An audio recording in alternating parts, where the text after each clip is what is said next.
جی صاحب. کل جو ایک دردناک واقعہ پیش آیا، ٹرین کے اندر 3 پیسنجرز کو نہ صرف گولی مار دی گئی، ایک آفیسر کو بھی گولی ماری گئی.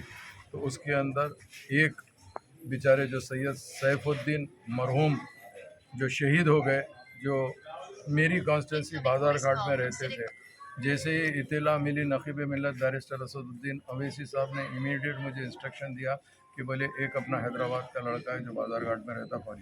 امیڈیٹ ہم یہاں آئے، ریلوے کی پولیس بھی آئی، ان کی فیملی ممبر سے ملاقات کی. مگر بدقسمتی اس بات کی ہے کہ وہ بیچارہ ایک ہی آدمی تھا جو پورا گھر کو دیکھنے والا. بیوی ہے، 3 چھوٹے بچیاں ہیں اس کو، اور یہ اپنے سیٹ جو گجراتی گلی کوٹھی کے اندر ایک موبائل کی چھوٹی سی دکان ہے، اس دکان کے اوپر مرحوم کام کرتے تھے. سیٹ کے ساتھ اجمیر شریف جا کے اجمیر سے بامبے ہوتے ہوئے حیدرآباد آ رہے تھے، ان کے ساتھ یہ حادثہ پیش آیا. کیونکہ یہ فرقہ پرستی کی انتہا ہو گئی. آج ہندوستان کے اندر کیا ہو رہا یہ ہم کو خود سمجھ میں نہیں آتا. کیونکہ آپ خود دیکھیے، ٹرین میں اور بھی مسافر تھے مگر ان کے اوپر کچھ نہیں. مگر جو آدمی کو الحمدللہ داڑھی تھی، نمازی پرہیزگار تھا، ایسے لوگوں کا قتل کیا گیا. یہاں تک کہ وہ بیچاروں کے جو مرحوم ہیں ان کے سیٹ کلین شیو تھے، ان کے اوپر کچھ نہیں کیا گیا. اور ان کا سیٹ کا کہنا یہ ہے کہ پوچھ کر نام مارا گیا ہے. تو میں یہ پوچھنا چاہتا ہوں آج حکومت سے، جو ہندوستان کی حکومت جس کے اوپر نریندر مودی بیٹھے ہوئے اپنے آپ کو کہتے ہیں کہ یہاں پر سب محفوظ ہے، تو میں ان سے پوچھنا چاہتا ہوں یہ کون سا انصاف ہے؟ یہ کون سی چیز ہے جو آپ لوگ اس طریقے سے معصوم غریب لوگوں کو اس طریقے سے قتل کر دے رہے ہیں؟ تو میں حکومت، نہ صرف ہندوستان کی حکومت بلکہ تلنگانہ کی حکومت جناب KCR صاحب سے بھی درخواست کرتا ہوں، کل نے پرسوں اسمبلی ہونے والی ہے، انشاءاللہ العظیم اکبر الدین اویسی صاحب کو بھی انشاءاللہ اس کی اطلاع دی گئی ہے. ہم اسمبلی میں بھی اس کا سوال اٹھائیں گے اور یہاں کی حکومت سے بھی جو بھی ہو سکتا اس کا برابر معاوضہ دلائیں گے. چونکہ دلی حکومت نے 10 لاکھ کا اعلان کیا ہے، ابھی ہم نے اس کا تو ایک الگ شکل ہے.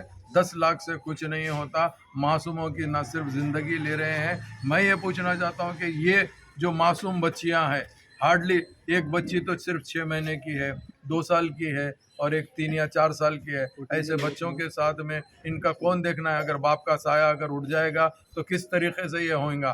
تو یہ جو ظالمانہ دور چل رہا ہے، اس دور کے خاتمے کے لیے آپ کو ہم کو سوچنا چاہیے. اور ہم بھی یہی سمجھتے ہیں کہ انشاءاللہ تعالی جتنا ہو سکا مجلس اتحاد المسلمین نقیب ملت اور حبیب ملت کی نقیب ملت کی صدارت میں اور حبیب ملت کی قیادت کے اندر ہم مرحوم کے ساتھ ٹھہرے ہوئے ہیں. آج یہاں سے مرحوم کے ماموں، ان کے بھائی اور ایک جنے 3 جنوں کو بامبے بھیجایا جا رہا ہے. اور اس کے ساتھ ساتھ ہمارا ایریا کارپوریٹر عارف رضوان صاحب بھی ان کو ساتھ جائیں گے. چونکہ ایسی نازک گھڑی کے اندر مجلس اتحاد المسلمین ہمیشہ ساتھ رہتی ہے. ہم اب کبھی بھی ایسے اس کے اندر ساتھ نہیں چھوڑیں گے اور آخری تک جا کے جیسا بھی ہے ڈیڈ باڈی جس طریقے سے بھی لے کے آتے. ہم ریلوے پولیس سے بھی، ریلوے کے ڈی جی سے بھی بات کیے، DIG سے بھی بات کیے، IG سے بھی کیے ہیں، بامبے کے بھی لوگوں سے، ذمہ داروں سے بات کیے ہیں.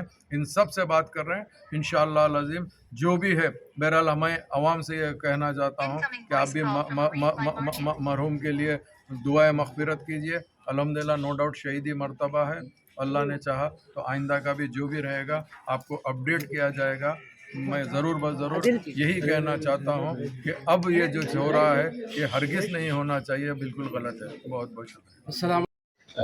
محمد واجد پاشا، مرحوم شہید سید سیف الدین کا ماموں ہوں.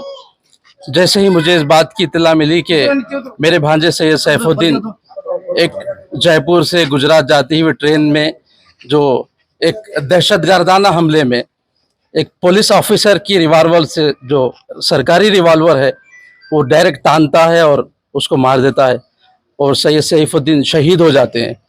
میں فخر کرتا ہوں میرے بھانجے پر جو مسلمانوں کے لیے شہید ہوا، جو اسلام کے لیے شہید ہوا. ساتھ ہی ساتھ میں بیرسٹر سعید اویسی صاحب کا بہت شکریہ ادا کرتا ہوں. میرے ایک میسج پر فوری وہ MLA صاحب کو اطلاع دی اور میں بھی MLA صاحب سے بات کیا. میں بہت شکریہ ادا کرتا ہوں متعلقہ MLA صاحب ہمارے جعفر حسین معراج صاحب نامپلی کا، جنہوں نے بس مشکل سے میں اطلاع دینے کے 3 منٹ کے اندر ہمارے بھانجے کے ہمارے گھر پر آئے. اور میں بطور خاص گورنمنٹ آف تلنگانہ سے